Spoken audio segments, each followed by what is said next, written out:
Meus amigos, a festa cívica das eleições de ontem foi uma vitória da democracia, mas foi, sobretudo, uma mudança no curso das forças revolucionárias em ação no Brasil. Estas forças, representadas por Lula e pelo PT, foram fragorosamente derrotadas. E isso é um fato novo que precisa ser sublinhado. Em que consiste a derrota? Em primeiro lugar, porque não conseguiram liquidar a eleição presidencial no primeiro turno. Em segundo lugar, não conseguiram levar as eleições de São Paulo para o segundo turno. E em terceiro lugar, em Minas Gerais, foi um arraso da personalidade do governador Aécio Neves, que não só se elegeu, como puxou consigo Itamar Franco e fez o governador no primeiro turno.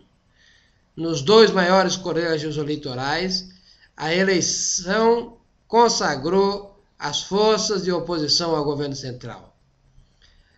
Mas a derrota do PT também está espelhada na eleição de Aloysio Nunes Ferreira aqui em São Paulo para o Senado. Eles contavam levar também consigo o Netinho, o senador do PCdoB, que é base do governo. E nós vimos a consagradora eleição de Aloysio Nunes. Isso é muito bom para o país. Eu estava a ler os jornais hoje e muita gente está dizendo que o fiel da balança será Marina Silva no segundo turno. Há uma parte de verdade nisso, mas não há uma verdade inteira. A Marina tem um papel relevante a representar, é uma liderança. E sua proposta política precisa ter um lugar na agenda, sobretudo de José Serra. Mas tem duas coisas que eu quero falar para vocês. Primeiro, o fiel da balança será o voto conservador. Quem levou o Serra para o segundo turno foi o voto conservador.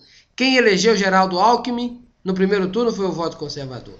Mais do que a Marina Silva, esse voto conservador, que não tem uma liderança identificada, o voto que se mobilizou contra o aborto, contra o movimento gaysista, contra a liberação do uso de drogas, contra as abominações morais dos inimigos do cristianismo, esse voto é que vai fazer a diferença. O candidato José Serra precisa espelhar no seu discurso essa gente que é numerosa e tem poder e influência de multiplicar a opinião pública. Em segundo lugar, nós temos que considerar que boa parte dos eleitores da Marina Silva não votaram nela especificamente por causa do seu programa, mas porque não se sentia representada, seja por Dilma, seja por Serra. É aquela gente que tinha rejeição por Serra, mas odiava o PT. Então o candidato José Serra precisa ter um discurso para essa gente que ele rejeitou.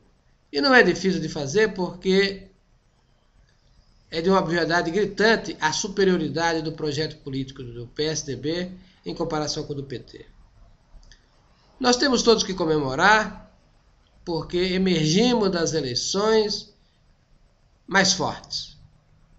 Mesmo que Dilma venha a ser eleita com os estados importantes da federação, governados por gente séria, sensata, servirá de contrapeso às maluquices habituais do PT.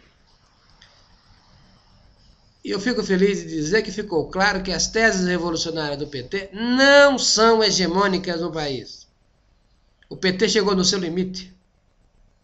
Acredito que de hora em diante veremos a sua queda.